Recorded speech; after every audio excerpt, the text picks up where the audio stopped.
शहर को साथ देने का वक्त आ गया है। हम ना किसी इलेक्शन के लिए वोट मांगने के लिए आपसे कह रहे हैं, ना हम आपसे चंदा मांग रहे हैं, मगर जो हालात शहर के बने हैं सही मायनों में वो हालात बड़े संगीन हैं। आप लोगों का साथ चाहिए, शहर के समाजी तंजीमों का साथ चाहिए, शहर के सरकर्दा अफराद का साथ चाहिए, शहर की आवाम का साथ चाहिए, शहर की मेरी माए बहनों का साथ चाहिए। आज माइनॉरिटी डिफेंस कमेटी की ये पहली मीटिंग है। हमारी हिमायत करने वाले, मैं उनका शुक्रिया अदा करता हूँ। मालेगांव जमातुल कुरैश, अल हिंद जमातुल कुरैश ने हिमायत दी, हमारा साथ दिया। रमजानपुरा दयाना विकास कमेटी, अब तक फाउंडेशन, महाराष्ट्र मुस्लिम साथ छप्परवन, जाफरनगर के नौजवान, अंसार रोड इस्लामपुरा के नौजवान, फतेह मैदान नयापुरे के नौजवान और मालेगांव सेंट्रल वैल्यू यूनियन, इन सबका साथ और आप सबका साथ चाहिए। माइनॉरिटी डिफेंस कमेटी की ज़रूरत क्यों थी ये आप सबको अब समझ में आ रहा होगा। 8 जनवरी को SIT बनी, उससे पहले 3 से 4 मरतबा किरीट सोमैया मालेगांव आए। हमने भी ये सोचा कि शहर ने जिसको जिम्मेदारी दी है वही काम काज करे। हम लोग तो पार्टी की तरफ से तय कर लिए थे कि जब शहर ने जिम्मेदार जिसको बनाया है तो वो काम करेगा। मगर जब SIT बनी और आसिफ शेख साहब की तरफ से उनकी कमेटी आई तो हमको ये लगा कि ये मामला अब शहर को बचाने का है। शहर ने हमारे साथ जो किया उसे किनारे रखना चाहिए। ये शहर हमारा है, यहाँ के लोग हमारे हैं और उस वक्त से हम एक प्लानिंग के तहत काम काज कर रहे हैं। मैं इससे पहले भी बोला कि अगर माइनॉरिटी डिफेंस कमेटी नहीं होती, आज 20 लोग जेल में हैं, कार्रवाई में सख्ती मुसलसल आ रही है। अगर माइनॉरिटी डिफेंस कमेटी नहीं होती तो शहर का नक्शा और कुछ होता। 8 जनवरी को SIT बनने के बाद 26 जनवरी को माइनॉरिटी डिफेंस कमेटी बनी। उसके बाद हम जमीनी सतह पर लोगों का कामकाज कर रहे हैं। यहाँ पर दोनों ऑफिस पर कामकाज मुसलसल हो रहा है, लोगों के पेपर चेक कर रहे हैं। कैंप पुलिस स्टेशन के बाहर भी हमारे जिम्मेदारान यहाँ साबिर गौहर बैठे हैं, इनके साथी वहाँ भी रह रहे हैं। हमारा एक ही मकसद है कि इन संगीन हालात से शहर को किस तरह निकाला जाए और सबसे अहम कि मालेगांव शहर में बेगुनाह मर्द तो जेल गए, मगर मालेगांव की तारीख में बेगुनाह औरतें कभी जेल नहीं गई। वो भी हम आप खुली आंखों से देख रहे हैं। ये बड़ा सोचने का सवाल है कि इस शहर पर ये मुसीबत आई और कौन क्या कर रहा है। हम अव्वल दिन से किसी पर इल्जाम लगाने की कोशिश नहीं किए, मगर जब कमेटी बनी, मैं मौजूदा MLA के बारे में कुछ बोलना ही नहीं चाहता था। मेरा मामला मैं यही सोचा था कि हम जो काम कर रहे हैं उस पर ही बात की जाए, मगर इस शहर में गलत फहमी भी बहुत जल्दी फैल जाती है। लोग झूठ को सच मानने लगे हैं। मुफ्ती साहब का ये बोलना कि इलेक्शन हारने के बाद आसिफ शेख ने किरीट सोमैया को यहाँ लाया, हम चाहते तो इस कमेटी का नाम मालेगांव बचाओ कमेटी भी रख सकते थे। हमने माइनॉरिटी डिफेंस कमेटी इसलिए रखा कि महाराष्ट्र भर के मुसलमानों को तकलीफ दी जा रही है। अकोला में FIR हुई, अमरावती में FIR हुई, नांदेड़ में FIR हुई, नंदुरबार में FIR हुई, महाराष्ट्र में 7 FIR हुई मालेगांव मिला के। तो क्या हर जगह आसिफ शेख ने किरीट सोमैया को भेजा? इनको काम कुछ नहीं करना है, सिर्फ इल्जाम लगाना ही इनका काम था, जबकि इनको इल्जाम लगाने के बजाय लोगों का आकर काम करना चाहिए था, मगर इन्होंने कुछ नहीं किया। उसके बाद भी मुझे भी पता है और शहरियान भी अब जान रहे हैं, जो लोग आ रहे हैं वो ये बोल रहे हैं कि हमें मौजूदा MLA से उम्मीद भी नहीं है, और उनका बोलना भी बराबर है। लेकिन हम आपको भरोसा दिलाते हैं कि कैसे भी हालात हो जाए, कितनी भी मुश्किल हो जाए, हम लड़ने वाले लोग जमा हुए हैं, हम भागने वाले लोग जमा नहीं हुए हैं। तो आप भरोसा रखिए, हम जेल भी जाएंगे, हम लाठी भी खाएंगे, तो इस शहर को बचाने के लिए हर कुर्बानी देंगे, लेकिन भागेंगे नहीं आपको छोड़कर। जब इलेक्शन आएगा उस वक्त क्या करना है क्या नहीं करना है वो उस वक्त तय होगा। आज हमारा मकसद खालिस आप लोगों की मदद करना, शहरियान पर जो मुसीबत है उससे शहर को निकालना है। अभी किरीट सोमैया का एक ट्वीट आया शाम में, जिसमें उन्होंने मुख्यमंत्री को एक लेटर दिया। उस लेटर में 100 लोगों के नाम दिए और ये बोला कि इन 100 लोगों की जांच ATS से की जाए, ये देशद्रोही हैं।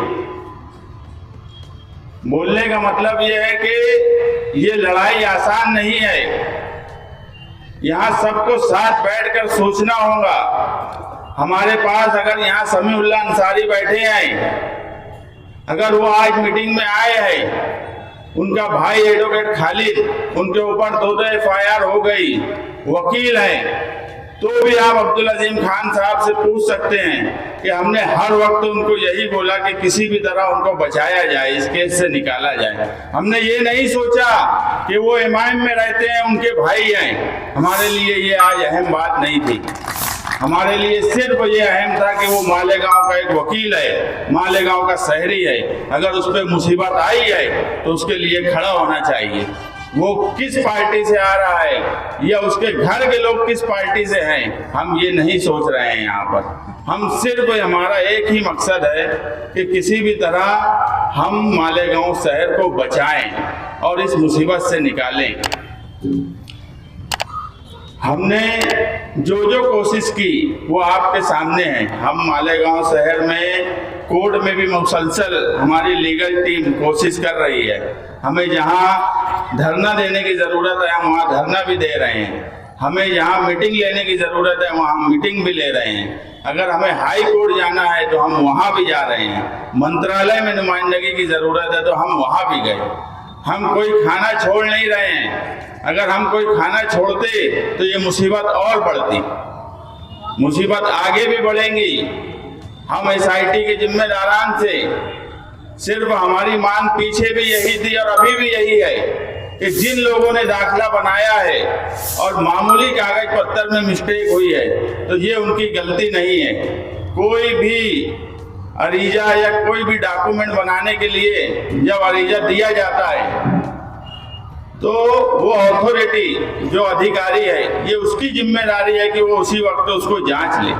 अगर उसमें कोई क्यूरी है तो उसकी निशानदेही कर दे ताकि उसको बाद में दुरुस्त कर लिया जाए, मगर ऐसा किया नहीं गया। अगर मामूली मिस्टेक पे भी बन गया तो ये गलती उस अधिकारी की है, तहसीलदार की है, नायब तहसीलदार की है, कारपोरेशन के अधिकारी की है, FDO की है, मगर सारी की सारी सजा गरीब आवाम को दी जा रही है। अभी नायब तहसीलदार तो आरोपी हुए, मगर हमारी कमेटी की जो डिमांड थी कि दूसरे भी अधिकारी अरेस्ट हो और उन पर FIR हो, वो डिमांड अभी भी हमारी कायम है। आने वाला वक्त रमजान महीने का है, हम SIT के अधिकारियों से मिलकर उनको लेटर दिए कि रमजान में कम से कम इंक्वायरी को रोक दिया जाए। गर्मी का रमजान है, औरतें बड़ी तादाद में दाखिला बनाई हुई हैं, उनका वहाँ जाना और आना और धूप में रहना बड़ी दिक्कत और मुश्किल का काम है। तो हम अभी भी इस मीटिंग से भी SIT के अधिकारियों से यही गुजारिश करेंगे कि कम से कम रमजान में इसको रोका जाए, रमजान के बाद आपकी इंक्वायरी की जाए। नहीं तो जो औरतें हैं उनकी इंक्वायरी रमजान में नहीं होना चाहिए, ये हमारी डिमांड है। और हाईकोर्ट में भी हम आने वाले पीर या मंगल तक जो पिटीशन है PIL दाखिल कर रहे हैं, पीर या मंगल को दाखिल करेंगे। आप लोगों से सिर्फ यही गुजारिश है कि आप देखिए, समझिए कि शहर को क्या जरूरत है और कौन क्या कर रहा है। इस शहर में जब भी 12 नवंबर का वाकया हुआ उस वक्त भी हमने अलग अलग प्लेटफॉर्म से कोशिश की, लोगों की मदद की, मगर इस शहर में जब भी मुर्गे ने बांध दिया शहर को मुसीबत में ही डाला। 12 नवंबर के वक्त एक बांध दी गई कि पत्थर थे नहीं, लाए गए थे, 120 भी लगा। 10 फरवरी को उन्होंने कहा कि लोग खीसे में स्टाम्प लेकर घूमते थे, लोग बोगस कागज बनाते थे। जब 10 फरवरी को इनका ये बयान आया तो 13 या 14 फरवरी को 120 भी जो अभी नई कलम में 61(2) है वो लगाई गई। पहली FIR 31 जनवरी को हुई, उस वक्त 120 भी नहीं लगाई गई थी। आप ध्यान से समझो इस बात को कि पहली FIR में 120 भी नहीं लगी थी और उनको वो तो चाहते थे कि देशद्रोही की कलम लग जाए। 120 भी देशद्रोही की कलम नहीं है, मगर 120 भी लगाना उनका मकसद था। इसीलिए उन्होंने 10 फरवरी को जब बयान दिया, देशद्रोही की नहीं है, लेकिन इन्होंने बोले कि देशद्रोही की लगाए, तो आज सुमैया ने दे दिया ना देशद्रोही के इसको। ये तो रास्ता बता रहे। जब इन्होंने कल बयान दिया कि देशद्रोही की कलम 120 भी लगी है, वो प्लानिंग की कलम है। और आज जो किरीट सोमैया का मुख्यमंत्री को लेटर गया उसमें उसने कहा कि ये 100 लोग देशद्रोही हैं। उन्हें 100 लोगों की जो लिस्ट दी है वो लिस्ट नाम के साथ दी है। उसमें अभी एक पेज उसका ट्विटर पे जो आया 20 लोगों का, उसमें कई ख्वातीन हैं और उसमें ये कहा गया कि ये सब लोग देशद्रोही है और उनकी ATS से जांच की जाए। तो आप ये समझिए कि किस तरीके से ये खेल खेला जा रहा है। या तो ये कुछ नहीं करेंगे तो शहर की भलाई है, इनका बयान देना हमेशा शहर को मुसीबत में डालता है। करना कराना कुछ नहीं है, सिर्फ फिरका परस्तों से मिलकर शहर को बदनाम करना, शहर पर मुसीबत लाना, यही काम हमेशा से इनका रहा है। और ये आदत सियासत में आने के बाद नहीं हुई है। जब 2000 आप याद करो, जब 2006 का बम ब्लास्ट हुआ तो रेस्ट हाउस में कौन गया था? रेस्ट हाउस में बाकायदा ये विटनेस बने थे। जो गनी होटल के पास हथियार का मामला हुआ था उसके विटनेस ये थे। 2008 का बम ब्लास्ट हुआ, जब पहली बार हिंदुस्तान में फिरका परस्त भगवा आतंकवादी हैं इस मुल्क में, ये साबित हुआ। उस वक्त इन्होंने ये कहा जब मुसलमानों को पकड़ा गया कि कुछ ना कुछ तो किए होंगे। 12 नवंबर का वाकया हुआ, वो बयान पर गौर करो। ये हमेशा से वही बात बोलते हैं जो पुलिस इनसे बुलवाना चाहती है या फिरका परस्त लीडर इनसे बुलवाना चाहता है। मगर आप फिक्र करने की जरूरत नहीं है, मामला संगीन है। आप लोग माइनॉरिटी डिफेंस कमेटी का साथ दीजिए, उसके साथ मजबूती से खड़े रहिए। इंशाअल्लाह हम आप लोगों को इस मुसीबत से जरूर निकालेंगे। शुक्रिया। जनाब सदर साहब, माइनॉरिटी डिफेंस कमेटी के जिम्मेदारान और आप साथियों, आज माइनॉरिटी डिफेंस कमेटी की पहली आवामी मीटिंग, इसको रखना, इसका मकसद हम आपके सामने तकरीर करें ये नहीं था। इसका मकसद ये था कि हम लोग मुसलसल जब से नोटिस शहरों में बढ़ रही है, शहर में बढ़ रही है, मुख्तलिफ इलाकों में लोगों की बेचैनी, लोगों की तकलीफ इतनी ज्यादा है, घबराहट इतनी ज्यादा है कि इनको कहीं जमा करके उनसे हौसले की बातें करना और हौसले की बातें करके उनको यकीन दिलाना कि अगर एक तकलीफ हमारे शहर पर आई है तो जहां कोई मस्खरा ये बोलता होगा कि लोग खुशी से नोटिस कबूल कर रहे हैं और खुशी से एसआईटी के पास जा रहे हैं, हम देखते हैं लोगों की कैफियत। जब लोग आते हैं उनकी परेशानी क्या होती है। कल मैं मौलाना जाहिद नदवी बैठे थे, एक खातून थी, उसने नकाब भी नहीं खोला था और मुझसे पूछा वो लोग मारेंगे तो नहीं। इस कदर का खौफ है, लेकिन मैसेज ऐसा दिया जा रहा है कि लोग कबूल कर रहे हैं और खुशी खुशी लोग जा रहे हैं, ये कतई गलत है। लोगों की तकलीफ को हम महसूस कर रहे हैं, इसलिए आप लोगों को यहाँ जमा करने का मकसद ये था कि आप मुतमईन रहें। हम एक मस्खरे की बात में आकर मालेगांव शहर को अकेला नहीं छोड़ेंगे। हमारे भले ही सियासी तौर पे इख्तिलाफात हैं और हमारे नजरियात कहीं अलग होंगे, लेकिन जहाँ शहर के ऊपर आफत आएगी, जहाँ शहर के लोगों को बिला वजह फंसाया जाएगा, वहाँ हमारे सियासी इख्तिलाफात, हमारी सियासी राय, हमारे नजरियात अलग रखकर हम सबसे पहले मालेगांव शहर के शहरी होने का हक अदा करेंगे। ये बताने के लिए आज की मीटिंग यहाँ रखी गई। ये भी एक मकसद था कि जिस तरह एनआरसी हिंदुस्तान में लाई गई तो पूरे हिंदुस्तान में लोगों ने उस बात की मुखालफत की और ये कहा कि हम कागज नहीं बताएंगे। इसलिए नहीं कहा था कि हमारे पास कागज नहीं थे, हम ये बताना चाहते थे कि हुकूमत की ऐसी पॉलिसी जो सिर्फ परेशान करने के लिए, हिंदुस्तान की अक़लियत को परेशान करने के लिए बनाई गई है, हम उसकी मुखालफत कर रहे हैं। और आज ये मीटिंग का मकसद यही है कि अगर हुकूमत महाराज की तरफ से एसआईटी बनाई गई और वो हमारे ऊपर कागज का दबाव डाल रही है, तो जहाँ हम एक वक्त कहा करते थे कि हम कागज नहीं बताएंगे, आज हम इतने मजबूर हो गए हैं कि हम कागज लेकर उनके दरवाजे पर खड़े। तो कहीं ना कहीं मैं ये मानती हूँ कि जिस तरह सिर्फ मालेगांव ही नहीं, महाराष्ट्र के मुख्तलिफ शहरों में 7 से ज़ायद एफआईआर दर्ज हुई है, वो कहीं ना कहीं जो एनआरसी की शुरुआत का एक माहौल बनाया जा रहा है, जहां हम ये बोलते थे कि हम कागज नहीं बताएंगे, उस चीज को खत्म करने का एक तजुर्बा गांव मालेगांव बना।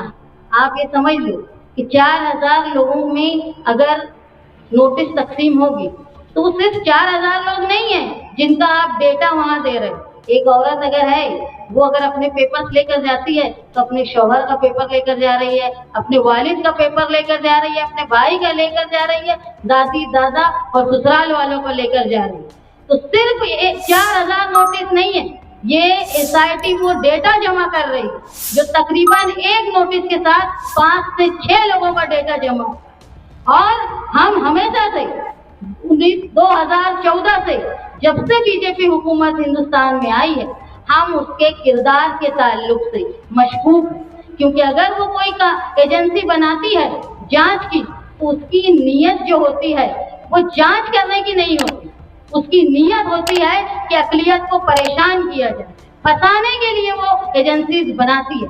इसलिए अगर मालेगांव शहर में सिर्फ 4000 नोटिस का मामला नहीं है, उसके साथ मैं यकीन जानो, आप जो लोग पेपर देख रहे हैं उनसे समझो कि एक डॉक्यूमेंट के साथ, एक नोटिस के साथ हम 5 से 7 लोगों का डेटा दे रहे हैं। ये डेटे का इस्तेमाल वो क्या करेंगे, ये हमारे लिए सोचने की बात है। आज जब हम कागज वहां दे रहे हैं तो हमको किसी तरह की वो रिसीव्ड कॉपी नहीं दे रहे, ना वो हमको कोई क्लियरेंस दे रहे हैं, वो जांच कर रहे हैं, वो रिपोर्ट बना के हुकूमत के सामने पेश करेंगे।